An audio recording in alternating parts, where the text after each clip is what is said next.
আসসালামু আলাইকুম। ওয়ালাইকুম আসসালাম। রূপা আপু কেমন আছেন?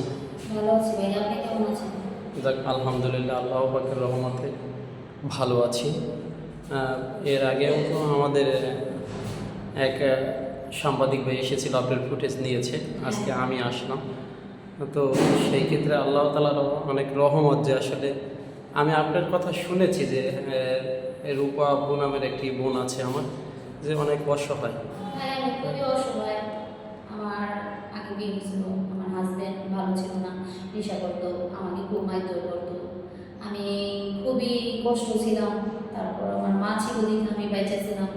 আমার ভাইয়েরা আমাকে খুব দেখতো না। আমার ভাইয়েরা বাইরে ছিল, বুঝতেই তো পারছেন এখনকার যুগে ভাইগুলো থাকলে কতটা করে।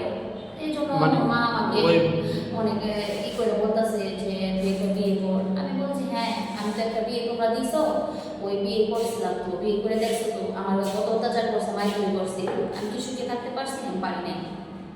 এখন আমি বিয়ে করবো, আমি আমার উপযুক্ত যে আমাকে ভালোবাসবে, যে আমাকে অনেক কেয়ার করবে, সে আমাকে অনেক বুঝবে, মানে সে যে আমাকে আপনাকে স্ত্রীর মর্যাদা দিয়ে রাখতে পারবে, এটাই তো হ্যাঁ বলতে হ্যাঁ আমাকে চাচ্ছেন। স্ত্রীর মজা দিবে, কিন্তু আমি আমি টাকা পয়সা সম্পত্তি কিচ্ছু চাই না। আমি একটু সুখ চাই। আমার আমার সে ভালোবাসুক, সে রিক্সা চালাক, সে পরিশ্রম করুক, সে রাজনীতির কাজ করুক, সে যেটাই করুক, আমার কোনো আফসোস নেই। কারণ আমার টাকা পয়সা কোনো দিক দিয়ে লোভ নেই।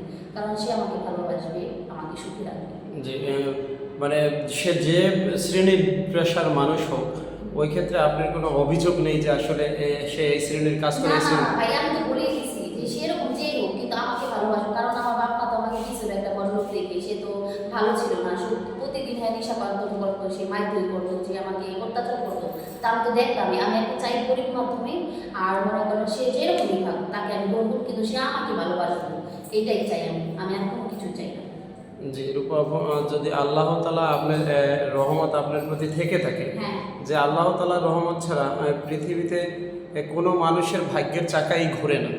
এটা সব সৃষ্টিকর্তার হ্যাঁ ভাইয়া, অনুসারেই চলে। উপরওয়ালা যেভাবে চলবে সেভাবে সেইভাবে জীবন চলবে। সেইভাবেই জীবন চলবে। সেই ক্ষেত্রে আমি আমার এক সাংবাদিক ভাই এর আগে আপনার সম্মুখে এসেছিল, যে একটি প্রতিবেদন তৈরি করে নিয়েছে। সেই দর্শককে উদ্দেশ্য করে বলতেছে, আপনারা অনেকেই বলেন যে ফ্যাক বা মিথ্যা কথা। আসলে সবাই সবাই তো ইউটিউব চ্যানেল চালায়, সবাই মনে করে ইনকাম করে বা করা, কিন্তু এ তো মনে করেন সবার তো সবার না, সবাই তো আর এখন বাটপার না, ঠিক আছে? আমার জীবনের গল্প বলার জন্য আমি নিজে আসছি, আর আমার জীবনে যা বলতেছি এটি সব বাস্তব। আমি কখনো বানায় চালায় ভাবি যে মিথ্যা কথা বলতে পারি না, কিন্তু সব এটি আমার মিথ্যে না, আমার এটি সব রিয়েল, আমার জীবনের গল্প, আমার যেটা যা গল্প মনে করছে আমি সব আপনাদের দর্শকের তুলে ধরছি। কিন্তু আপনারা কেউ নেগেটিভ ভাববেন না। ভালো, আর আপনারা যদি আমাকে ভালো কেউ পাত্র পান বা ভালো পছন্দ করার কেউ যদি বিয়ে করেন, তাহলে আপনারা নাম্বার দেওয়া আছে, আপনারা যোগাযোগ করবেন বা আমার সাথে করবেন, কথা বলবেন। কিন্তু আপনারা অযথা শুধু মানুষের নামে মিথ্যা কথা বলার বাদ দেন, এটা ইস্যু করবেন না ভাইয়া, দয়া করে। কারণ আমি খুব কষ্ট করেই আসছি আপনাদের কাছে সাহায্য চাওয়ার জন্য। জি রূপা আপু, যেহেতু আপনি বলছেন যে আসলে আপনাকে যদি কেউ পছন্দ করে, কেউ কারো ভালো লেগে থাকে, যদি কেউ বিয়ে করতে চায়, সেই ক্ষেত্রে মানে ভাইয়া, আমি বিশেষ করে ইয়ং ছেলেদের সাথে রিলেশন বা বিয়ে করতে চাই না। কারণ সে মধ্যমাত্র 50 বছর বা যে 30 বছর, 32 বছর, 35 বছর এরকম। মানে মধ্য বয়সী হ্যাঁ থেকে 55, হ্যাঁ 50-55-র ভিতরে আর কি, হ্যাঁ হ্যাঁ এরকম বা চাই। 60 এরকমের। হ্যাঁ এরকম। আসলে আপনার এই সিদ্ধান্ত নেওয়ার কারণটা কি একটু দর্শকের উদ্দেশ্যে কারণ বলবেন? সৌন্দর্যের ভিতরে কোনো কিছু থাকে না। কারণ যারা সৌন্দর্যের ভিতরে ইয়াং ছেলেরা মদ খায়, সিগারেট খায়, বাবা খায় বা এসব খায় বইদের অত্যাচার করে।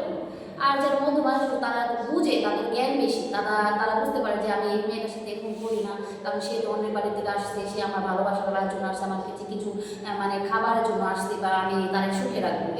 এই জন্য আমি মধ্যবয়সের মানুষের সাথেই বিয়ে করতে চাই বিশেষ করে।